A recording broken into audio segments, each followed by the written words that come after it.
Good afternoon, this is Charles Kelly. How are you doing today?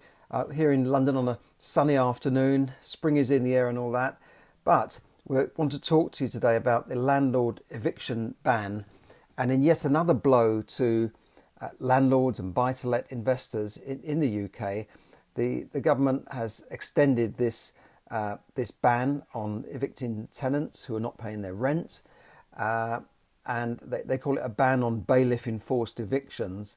Well, often you need a bailiff to actually enforce the eviction. It doesn't always, they don't always go until the last minute in many cases.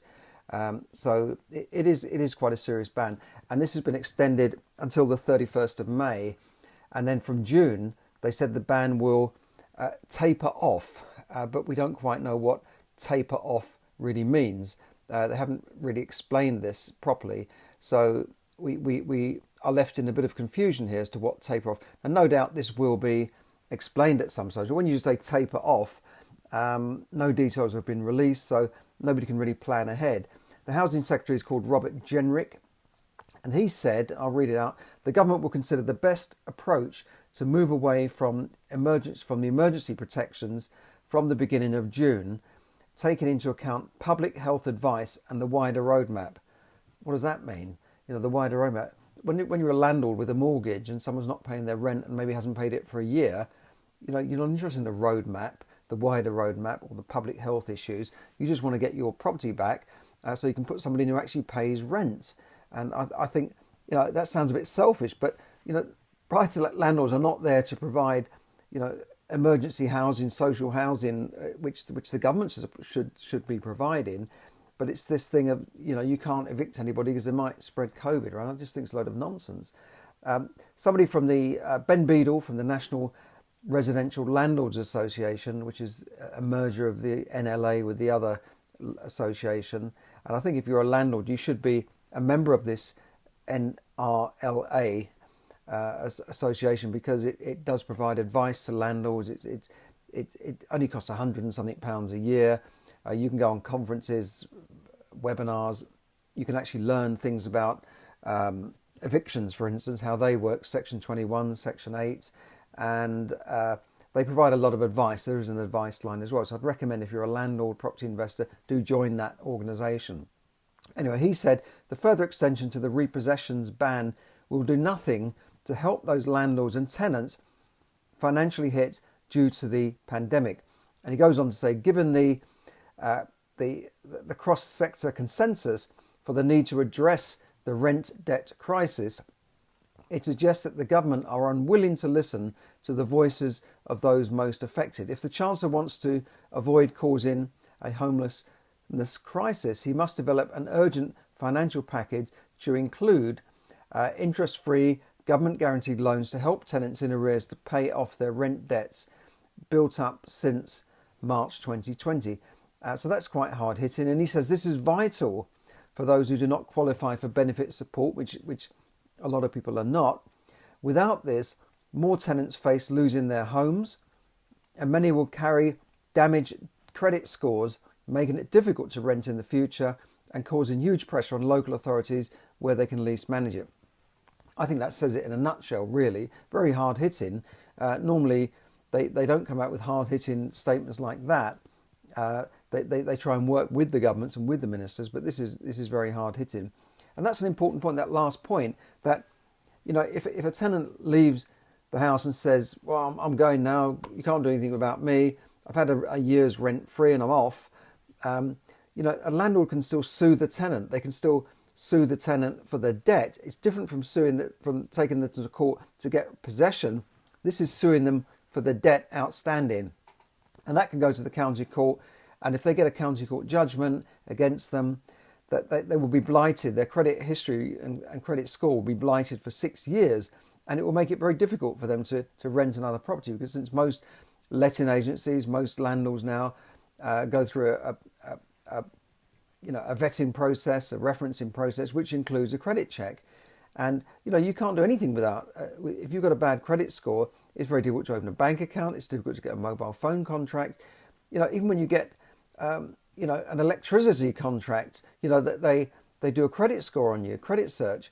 So often, you could be faced paying high electricity with one of these key meter things because they don't trust you to pay your electricity or phone bill and that sort of thing, and Wi-Fi and all these sorts of things. They're doing credit checks. So just be careful, not to sort of walk away and stick two fingers up to the landlord and think it's all over, because it's not. If the landlord knows what they're doing, they will sue for the outstanding balance, and that credit history can follow you around for 6 years wherever you're living. So the government needs to step in and do something here. I think you can't just leave it to landlords and tenants to manage for themselves. So just to repeat them, the announcement today means that until the 31st of May, private landlords will need to continue giving tenants 6 months notice before they can repossess properties, except in the following circumstances. There are exceptions. Antisocial behaviour. So if they're smashing up the place, having riotous parties, then you only have to give them 4 weeks notice. False statements provided by the tenants, 2 to 4 weeks notice. Over 6 months accumulated rent arrears, 4 weeks notice. Breach of immigration rules under the right to rent policy, 3 months notice. 3 months notice for illegal immigrants. So there you go. But even then, the courts have a huge backlog of cases to clear, which means that actually gaining possession of a property following legal enforcement could take considerably longer than 6 months. It could be a year before you get your property back, literally, with the court backlog. And, I've dealt with courts before and they're already slow years ago, let alone now. It can take, months and months before a case can come to a trial. And then it can be adjourned for some reason. You haven't submitted the right forms, or this tenancy agreement is not correct. I'm throwing it out. Judges can be very fickle and awkward. And then you've got to get another date here, maybe 3, 4, 5 weeks down the road. And then you go back again. And then what happens? The judge could side with the tenant. The tenant says, well, the property wasn't in a very good state. I asked the landlord about doing those repairs to the roof and he didn't do it. And the judge, right, case dismissed, start again. It can be a nightmare. And I was involved in another case, not a property-related case, as a witness. And it went on for over a year. And then they set a date, then it was cancelled. And this is before COVID, and it was going on and on and on. And then the eventual date was set for last June, and then of course it was cancelled again. So that's just one example of a case. So it really will be a nightmare for cases. And I don't see why the courts could not have been open during this period. They could have done things remotely, like most people are doing in the 21st century. But judges are obviously living in another century, not this one. So buy-to-let landlords, in addition to all this, they've been hit with punitive tax measures and are likely to win any public sympathy really with this and tax measures, because they think landlords are all greedy buggers and got loads of property and who cares about them. But that's not always the case, And in last month's budget, the Chancellor introduced plans to hike corporation tax by 25%. It's going up to 19 to 26%. That's not a 6% rise. That's a 25% hike in the amount of tax you pay. Now, it is going to be phased in over the next few years, but will affect property investors holding their properties in limited companies. Now, a lot of people always switch to putting their properties in limited companies because of the other taxes that they were paying as owning them in their individual names. And they've switched to limited companies, and now they've done their dirty on us by saying, well, we're going to put the corporation tax up. So you can't really win. Now, these tax measures announced in the budget, I'm slightly going off target here, but these tax measures will affect millions of people because they haven't put up the actual individual rate of tax, but they've frozen the allowances. These are the allowances that you get before you start paying tax. So you get £12,500 roughly before you even pay any tax. So low-paid people don't pay much tax at all. Then it goes to 23% and then 40% for higher rate taxpayers and so on. But what this will mean, because they're freezing these allowances, many people on the brink of ordinary tax rates, 23%, will fall into higher rates of tax. And you could have a situation where in the next few years you're going to see 5 million people paying higher rates of tax due to the freezing of these allowances. So in short, people in Britain are now living in a country which, will be one of the highest tax-paying countries in the world. And this is a reverse on Conservative policy, where we've tried to be a low tax country, low corporation tax to attract companies to come and set their businesses up here. And now we're putting this into reverse. I think what's worse is that we're giving notice of this. We're not having a short, sharp shock that nobody could do anything about by saying, right, this year taxes are going up by blah, blah, blah, and next year it will go down. No, they're phasing it in. So if I was a business in America saying, do I want to set up here in the UK when tax rates are going to go up in the next few years, or would I rather go to Ireland, where in Dublin the corporation tax is, do you know what it is? 12.5%. So that will be half the rate that we will be charging in the next few years. We're 19% at the moment. But is it any wonder that when you want to phone a helpline for, I don't know, for some of the Silicon Valley companies, and you want to phone these numbers, and you think, oh, they're based in Dublin. Why is that? Why are they based in Ireland? Well, now you know. Dublin is a booming city because they've attracted so many businesses with their low corporation tax. In fact, the European Union doesn't even like it. They asked Ireland to take a refund, and they didn't want it from one of the companies. They said they were paying too little tax. So there you go. I think it's a mistake. I think it's going to deter business, and in a Brexit age when we should be, embracing Brexit. So let's get this. They talk about Singapore on Thames. Well, this is not Singapore on Thames. This is more like Paris. Germany, the German rates of tax. So it's a big mistake in my opinion, and a lot of other people's opinion. I've heard other commentators say the same thing. A lot of Tory backbenchers are not happy with it either. So we'll have to see how that pans out. But it is a serious situation. In a Brexit world, we want to attract business. We don't want businesses moving away. And we're already seeing the City of London losing out to Paris, Frankfurt and Amsterdam even on the financial front. So the last thing we need is taxes to go up. We should be reducing taxes and finding the money elsewhere. I know we've got a pandemic, we've got to pay for all this money they're throwing about, but higher taxes don't always result in higher tax revenues because companies do things to avoid them, like move to Ireland, like go offshore, like just disappear. People, if tax rates are too high, people will find ways of avoiding them. And in fact, I read something today that the tax code in this country runs to 20,000 pages. In Hong Kong, it used to be 300 pages. Hong Kong, the taxes were so simple and low that everyone just paid them, that there was no need to avoid taxes. You could legally pay them and live in Hong Kong and have your company based there. Here, we're going to see a raft of accountancy dodges and tax avoidance measures enabling people to do all sorts of funny things to avoid paying tax. And that's what always happens. The tax system is too complicated by far, and that's something that should be addressed. Every government that comes in says they're going to cut red tape, but it never seems to happen, does it? Just more red tape comes in.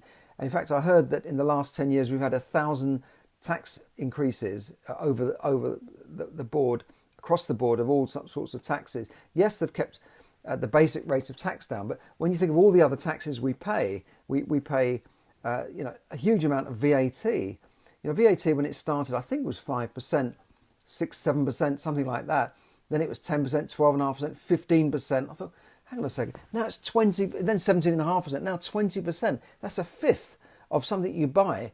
So if you have a building project and you're paying £10,000 and they charge VAT, you've got to pay another £2,000 on top of that. That's a lot of money. Look at the stamp duty we're paying as well. So all these things added up make us, a high tax-paying country, which shouldn't be the case because we're a country that we've worked on cutting back on public expenditure. So we should be a low tax to make more people come in, set businesses up. Then you get more people employed, paying more tax, which results in higher tax revenue.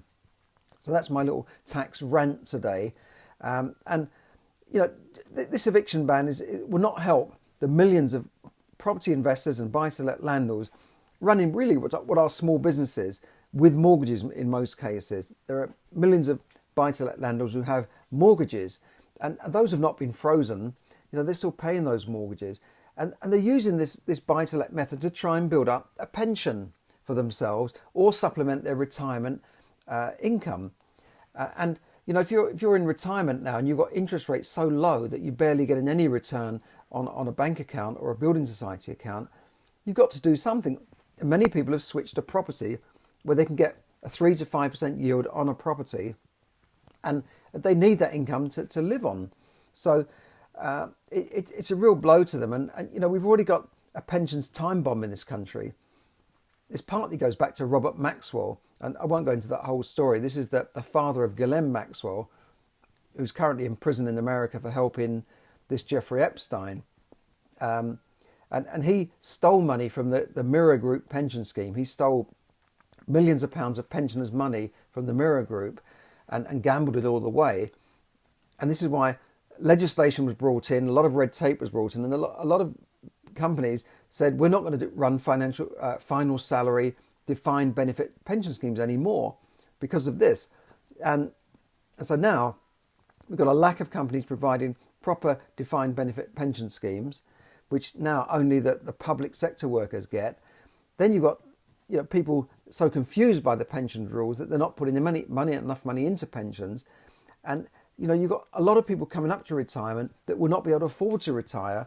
And at the same time, you've got the state deferring pensions by two years, 5 years in some cases for women, deferring pensions so that you have to wait until you're, say, 67 now to get a pension from the state, which is miserly anyway. And the fact that the state pension is not funded, it's just paid for out of taxpayers. So if there are less taxpayers paying, you've got less money coming in to pay out the burgeoning numbers of people in retirement who are living far longer than was ever expected when these schemes were designed. So you've got people now, I know people in their 70s and 80s who go out jogging and they're riding bikes around. They're going to live forever. So when they designed these schemes in the 1940s, they didn't expect people to live much beyond 70. 70 was a good old age, a good ripe old age for people. Now 70 is like the new 50, literally. So they've miscalculated this by a huge amount. And that's why all of these state pension schemes, and in America the social security system, are effectively bust. They really just are literally bust. And it's almost becoming like a Ponzi scheme, because a Ponzi scheme is where there's no actual investment return. They're just taking new investors' money and paying out a return to investors who have got their money in the scheme, like Bernie Madoff, for instance. And that's what the pension scheme is now becoming. It has become a Ponzi scheme.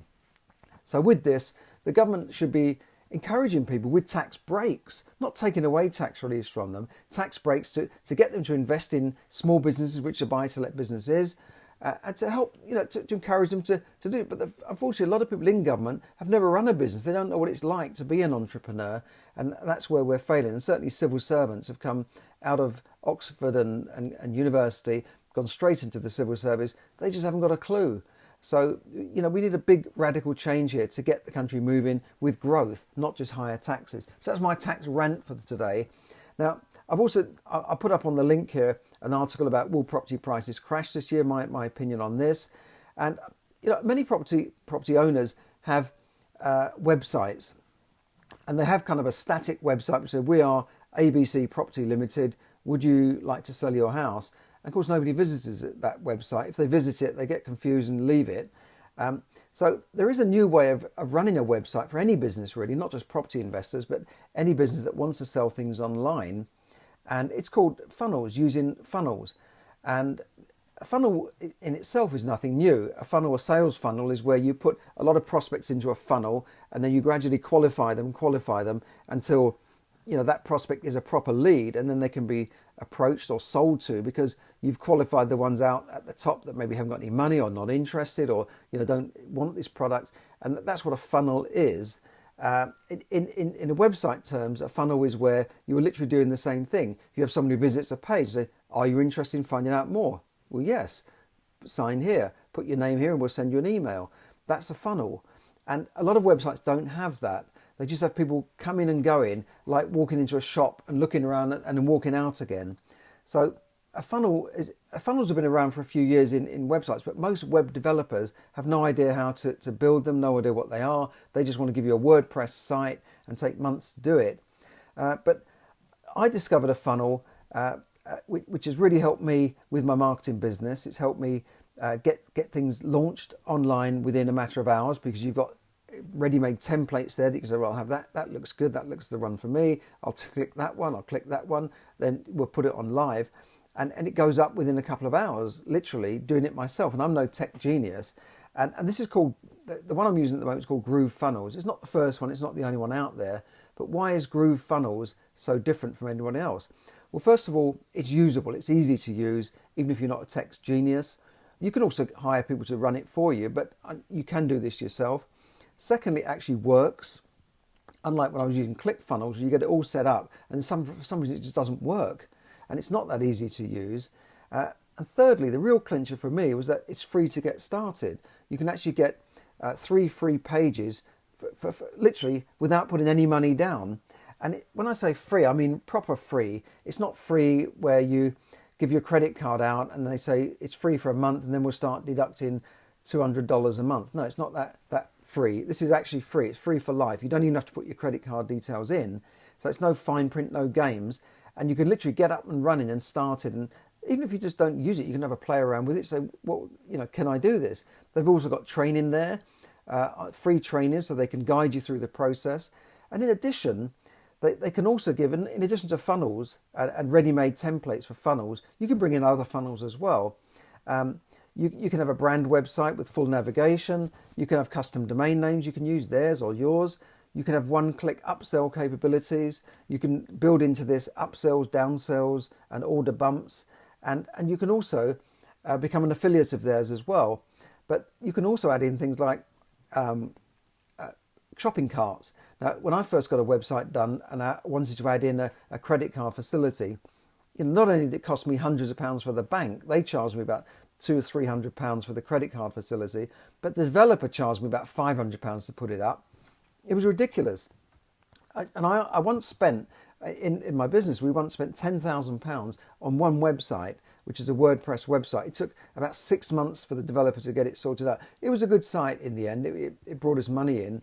But this is really a game changer. This kind of stuff is a game changer. And you can use their shopping cart, so you don't have to even go to your bank and get credit card facilities. So, and it's lifetime access if you get in now. I don't think they're going to be keeping it free access for long. I think eventually they'll have a paid version, maybe a cheaper version where you come in at say $50 or $100 a month and then you go up as you want more. But this actually gives you the ability to build, I think it's 3 web pages, web funnels, websites. They are websites for free, and it's lifetime access. So have a look at the link, and you can go to it yourself and have a play around yourself. There's no obligation. It's completely free. You don't need to put in your credit card details. So thanks for listening. I hope you all have a good day wherever you are, and stay safe out there. And thanks for everyone who watches me on Facebook Live. I do appreciate your not in your company, but your comments as well, and your likes. And I would ask you if you'd share any post you see and you want to pass it on to your friends. Please do share that. That'd be great. And put comments down whether you like what I'm saying or not. I still appreciate your comments there because I like feedback really, and knowing how you feel about what I'm saying. Do you agree with me? Do you not agree with me? Do you think I'm talking nonsense, or do you agree? Like things like, should we be in a low tax environment and not actually taxed to the hilt? Do you agree with that, or do you think no, we should put up taxes, we should all pay more? I say this because I'm not against paying taxes. I've always paid my taxes. I pay a lot of tax, but the more you put tax up, this has been confirmed. The more you put tax rates up, the less in comparison, the less you get back in actual returns. Because if you put tax rates too high, what happens is that companies, people haven't got the incentive to earn more money, so they perhaps don't work as hard. Companies and businesses haven't got the incentive to invest, and certainly big companies will not invest in a country where they're going to pay millions, if not billions, more in taxes. So that's something we've got to be very, very careful about in the future. So I hope that the government will have second thoughts on that and maybe reverse that policy in the future. What do you think? So Rishi Sunak, if you are tuned in to my Money Tips Daily and you needed some money tips for the Treasury, I urge you to look at this policy again and consider reversing this proposal to hike up corporation tax by 25%. That's what it amounts to, really. And think about, the times when we reduced corporation tax and we got more businesses into the country, more businesses investing, more jobs being created, and more tax revenue. I know we've had a big emergency, and I know we've got this furlough scheme extended again, when I think it could, that's the thing that could have been tapered off, not this eviction ban. It's the furlough scheme that needs tapering off. And I also feel that there is an ongoing problem of massive fraud going on out there, companies abusing this furlough system and abusing the other generous benefits that they've had from the government to bring money in. But I think it's a year down the road. We've vaccinated millions of people in this country. Do we really need these measures to be going on and on and on, when the government already spent nearly 300 billion last year and they're planning to spend a similar amount this year? It's frightening. It's literally frightening where we're going with this. Okay, Rishi, if you're listening, and if you are friends with Rishi, please share it with Rishi. I'd like him to see this. I'm not anti-Tory, but I used to be a Conservative councillor, so I'm not anti-Conservative. I'm pro-Conservative, and I'm sure that he'd be doing a lot better job than some of the others who could have been in power. But I think this could be a mistake and a disaster waiting to happen. So thanks for listening, and sorry about my rant about taxes, but we've got to get it right here. There's got to be a balance between having enough tax to run the country and enough and a tax rate that's sensible to incentivise people and bring in new inward investment. Thanks for listening. Have a great day. This is Charles Kelly bringing you money tips to help you save, earn, invest, accumulate and enjoy more money. I'm also the author of the book, Yes, Money Can Buy You Happiness. Lots of money making tips in there.